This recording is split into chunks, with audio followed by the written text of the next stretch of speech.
Hello ನಮಸ್ಕಾರ friends, welcome back to Techno Kannada YouTube channel. ನಾನು ಸುನಿಲ್. ಇವತ್ತಿನ ವಿಡಿಯೋದಲ್ಲಿ ಗೃಹಲಕ್ಷ್ಮಿ ಯೋಜನೆ 11ನೇ ಕಂತಿನ ಹಣ 40% ಮಹಿಳೆಯರಿಗೆ ಮಾತ್ರ ಸರ್ಕಾರ ಇಲ್ಲಿ ಹಾಕಿದೆ. ಉಳಿದ 60% ಮಹಿಳೆಯರಿಗೆ ಸರ್ಕಾರ ಹಾಕಿಲ್ಲ. ಯಾಕೆ? ಏನಾದರೂ ಸಮಸ್ಯೆ ಆಗಿದೆಯಾ? ಸರ್ಕಾರವೇ ಹಾಕಿಲ್ವಾ ಅಥವಾ ಏನಾದರೂ ಟೆಕ್ನಿಕಲ್ ರೀಸನ್ ಇದೆಯಾ? ಸರ್ಕಾರ ಕೆಲವೊಂದು ಇಲ್ಲಿ ರೀಸನ್ಗಳನ್ನ ಹೇಳ್ತಾ ಇದೆ. ಮಹಿಳೆಯರು ಬೋಗಸ್ ಅಕೌಂಟ್ನ ಕ್ರಿಯೇಟ್ ಮಾಡಿದ್ದಾರೆ, ಮಹಿಳೆಯರು ಬೋಗಸ್ ಅಕೌಂಟ್ನ ದಾಖಲೆಗಳನ್ನ ತೋರಿಸಿ ಬೋಗಸ್ ದಾಖಲೆಗಳಿಂದ ಅವರು ಗೃಹಲಕ್ಷ್ಮಿ ಯೋಜನೆಗೆ ಅರ್ಜಿಯನ್ನು ಹಾಕಿ ಅದರ ಫಲಾನುಭವಿಯಾಗಿದ್ದಾರೆ. ಸೊ ಅದ್ರ ಬಗ್ಗೆ ಡಾಕ್ಯುಮೆಂಟ್ ವೆರಿಫಿಕೇಷನ್ ಮಾಡ್ತಾ ಇದ್ದೀವಿ, ದಾಖಲೆಗಳನ್ನ ಪರಿಶೀಲನೆ ಮಾಡ್ತಾ ಇದ್ದೀವಿ ಅಂತ ಹೇಳಿ ಸರ್ಕಾರ ಹೇಳ್ತಾ ಇದೆ. ಇದ್ರ ಬಗ್ಗೆ ಎಲ್ಲ ಸಂಪೂರ್ಣವಾದ ಮಾಹಿತಿಯನ್ನು ಕೊಡ್ತೀನಿ. ವಿಡಿಯೋನ ಸ್ಕಿಪ್ ಮಾಡಿದ ಕೊನೆ ತನಕ ನೋಡಿ. ಮಾಹಿತಿ ಇಷ್ಟ ಆದರೆ ಮಾತ್ರ ಸಬ್ಸ್ಕ್ರೈಬ್ ಮಾಡಿ, ಸಪೋರ್ಟ್ ಮಾಡಿ. ಒಂದಷ್ಟು ಪ್ರಶ್ನೆಗಳಿದೆ, ಇದರ ಬಗ್ಗೆನೇ ಒಂದಷ್ಟು ಪ್ರಶ್ನೆಗಳಿದೆ. ಗೃಹಲಕ್ಷ್ಮಿ ಯೋಜನೆ 11ನೇ ಕಂತಿನ ಹಣ 40% ಮಹಿಳೆಯರಿಗೆ ಬಂದಿದೆ. ಉಳಿದ 60% ಮಹಿಳೆಯರಿಗೆ ಸರ್ಕಾರವೇ ಹಾಕಿಲ್ಲ. ಯಾಕೆ ಅಂದರೆ ಅವ್ರಿಗೆ ಈಗ ಗೊತ್ತಾಗ್ತಿದೆಯಂತೆ, ಕೆಲವು ಮಹಿಳೆಯರು ಈ 60% ಮಹಿಳೆಯರು ಏನಿದ್ದಾರೆ ಅದರಲ್ಲಿ ಕೆಲವು ಮಹಿಳೆಯರು ಬೋಗಸ್ ದಾಖಲೆಗಳನ್ನು ಕೊಟ್ಟು ಗೃಹಲಕ್ಷ್ಮಿ ಯೋಜನೆ ಫಲಾನುಭವಿಯಾಗಿದ್ದಾರೆ. ಹಾಗಾಗಿ ಮತ್ತೆ ಡಾಕ್ಯುಮೆಂಟ್ ವೆರಿಫಿಕೇಷನ್ ಮಾಡಬೇಕು. ಡಾಕ್ಯುಮೆಂಟ್ ವೆರಿಫಿಕೇಷನ್ ಆದಮೇಲೆ ನಾವು ಹಣ ಹಾಕುವಂಥದ್ದು ಅಂತ ಇಲ್ಲಿ ಸರ್ಕಾರ ಹೇಳ್ತಾ ಇದೆ. ಹಾಗಾದರೆ ಈ 10 ತಿಂಗಳ ಹಣ ಯಾವುದೇ ಸಮಸ್ಯೆ ಇಲ್ಲದೆ ಎಲ್ಲರ ಅಕೌಂಟಿಗೂ ಬರ್ತಾ ಇತ್ತಲ್ಲ, ಆವಾಗ ಇವರು ಡಾಕ್ಯುಮೆಂಟ್ ವೆರಿಫಿಕೇಷನ್ ಮಾಡಲಿಲ್ವಾ?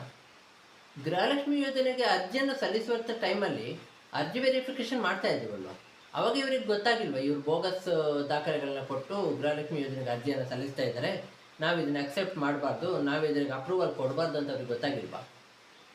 ಏನಂತ ಗೊತ್ತಿಲ್ಲಪ್ಪ. ಸರ್ಕಾರ ನಿಜವಾಗಿಯೂ ಒಳ್ಳೆ ಕೆಲಸನೇ ಮಾಡ್ತಾ ಇದೆ. ಎಷ್ಟೇ ಕಷ್ಟ ಆದರೂ ಈ ಗೃಹಲಕ್ಷ್ಮಿ ಯೋಜನೆ, ಅನ್ನಭಾಗ್ಯ ಯೋಜನೆ, 5 ಏನು ಯೋಜನೆಗಳು ಮಾಡಿದ್ದಾರೆ ಅದನ್ನು ನಿಲ್ಲಿಸಬಾರ್ದು, ಜನರಿಗೆ ಇದರಿಂದ ಕಷ್ಟ ಆಗುತ್ತೆ ಅನ್ನುವಂಥದ್ದು ಅವರಿಗೂ ಗೊತ್ತಿದೆ. ಆದರೆ ಈ ರೀತಿ ಒಂದಷ್ಟು ರೀಸನ್ಗಳನ್ನ ಕೊಟ್ಟು ಇಲ್ಲಿ ಒಂದಷ್ಟು ತಿಂಗಳು ಮತ್ತೆ ತಳ್ಳೋದಕ್ಕೆ ನೋಡ್ತಾ ಇದ್ದಾರೆ. ಹಣ ಹೊಂದಿಸಬೇಕು ಅನ್ನೋ ಉದ್ದೇಶದಿಂದನೂ ಏನೋ ಗೊತ್ತಾಗ್ತಾ ಇಲ್ಲ.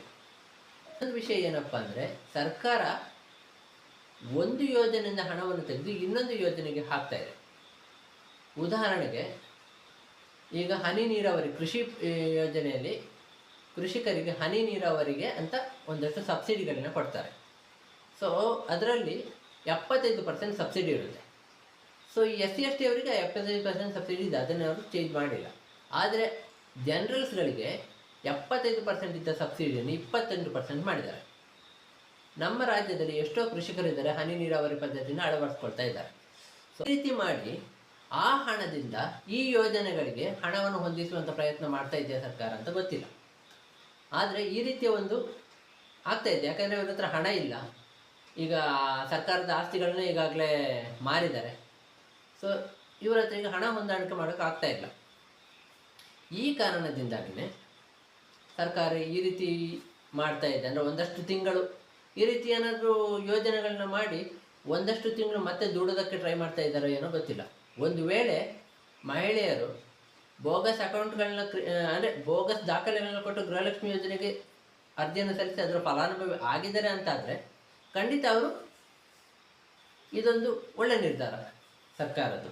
ಯಾಕಂದರೆ ಮತ್ತೆ ದಾಖಲೆಗಳನ್ನ ವೆರಿಫಿಕೇಷನ್ ಮಾಡಿ ಯಾರು ಅರ್ಹ ಫಲಾನುಭವಿಗಳಲ್ಲ ಅವರನ್ನು ಇದರಿಂದ ತೆಗೆದುಹಾಕುವಂಥದ್ದು ಒಳ್ಳೆ ನಿರ್ಧಾರನೇ ಅಂತ ಹೇಳ್ಬೋದು.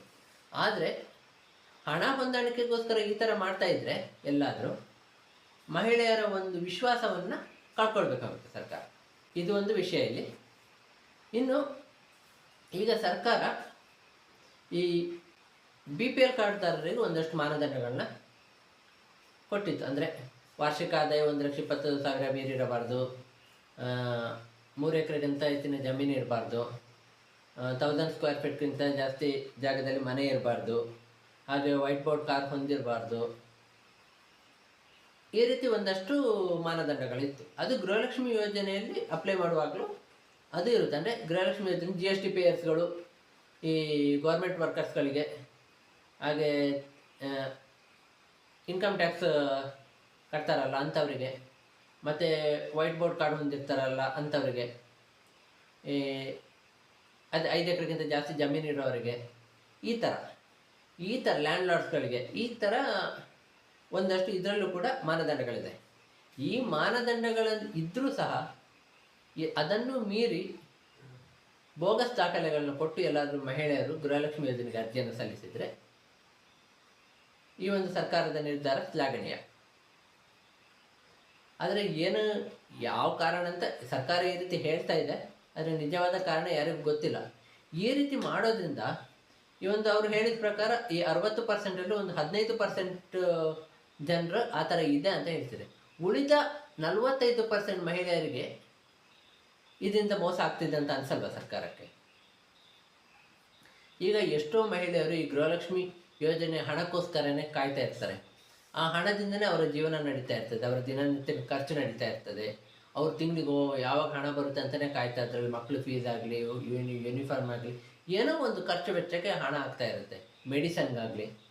ಈಗ ಕೇವಲ ಒಂದಷ್ಟು ಜನ ಈ ಥರ ಒಂದು ಬೋಗಸ್ ದಾಖಲೆಗಳನ್ನ ಕೊಟ್ಟು ಒಂದು ಈ ಥರ ಮಾಡಿದ್ದಾರೆ, ಫಲಾನುಭವಿ ಆಗಿದ್ದಾರೆ, ಅವ್ರನ್ನ ಕಂಡು ಹಿಡಿಬೇಕು ಅನ್ನೋ ಉದ್ದೇಶದಿಂದ ಉಳಿದ ಮಹಿಳೆಯರಿಗೆ ಮೋಸ ಮಾಡ್ತಿದ್ದೀವಿ ಅಂತ ಸರ್ಕಾರಕ್ಕೆ ಅನ್ನಿಸ್ಬೇಕಲ್ವಾ? ಹಣ ಹಾಕಬೇಕು. ನಾನು ಹೇಳೋ ಪ್ರಕಾರ ಹಣ ಹಾಕಬೇಕು. ಹಣ ಹಾಕೋ ಟೈಮಲ್ಲೇ ಇದನ್ನು ಕಂಡುಹಿಡಿಬೇಕು.